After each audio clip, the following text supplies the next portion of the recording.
Hi guys, and in today's Jesus journaling, today is going to be a great day. I was reading in Nehemiah today, and a couple of things stood out at me. Nehemiah prayed first, and I circled it because that's something I think we need to remember. Pray first.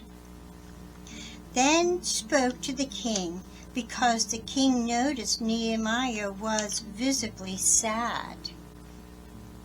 So I guess from here it shows that Nehemiah had the joy of the Lord, but he was sad, so the king was not sure why. Nehemiah just wanted the city fixed, not to leave the king, and the king granted his request and provided provisions, wood, timber, and guards. So to me, Nehemiah had shown to this king that he was a loyal servant, a joyful servant most of the time, and that he was worthy for the king to grant his request. Now, I think it's Tobiah and Anamite didn't want Nehemiah to do this. Because remember, Ammonites,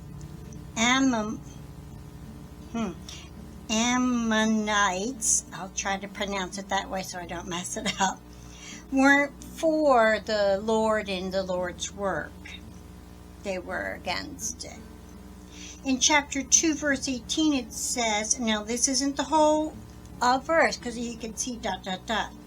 Let us rise up and build. So they strengthened their hands for this good work. Even though this one guy's not for them, they're going to strengthen their hand for the good work. Sometimes people go against us, and we need to strengthen our hands for the good work we're supposed to be doing. Chapter 2, verse 19. And it's got a space in here with ... That means it's not the incomplete verse. But Satan appears on the scene, always to mess with God's work. You know that happens. In chapter 4, the workers are reconciled to, the workers are ridiculed. I can't even speak or talk today at all. The workers are ridiculed, so Nehemiah prayed that their sins not be blotted out, and they continued to work, for the people had a mind to work. They had it set in their minds, they're going to get this done. I've tried to draw a broken down wall in the background lately with some colored pencils.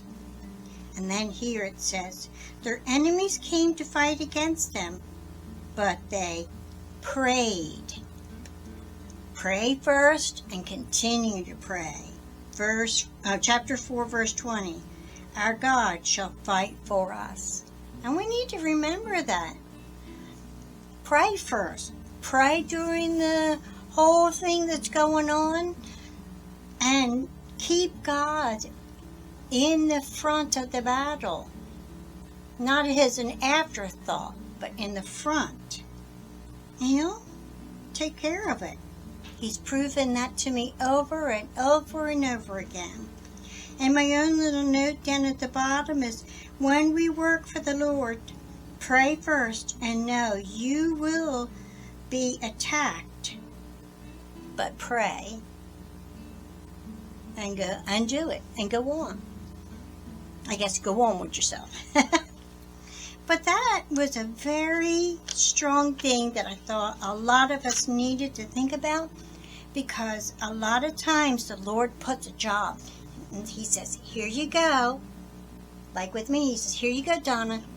I need you to do this job. And it's like, oh my, that is so much bigger than me. And I think, oh. But then when I remember, pray first, and I pray about it, and I remember God doesn't give me a job that He doesn't equip me for, and He will provide all my needs. So I need to stop stressing, rely on Him, and just go do it. Get it done. All right, guys. Thanks for coming along, and I'll see you in the next one. Bye-bye.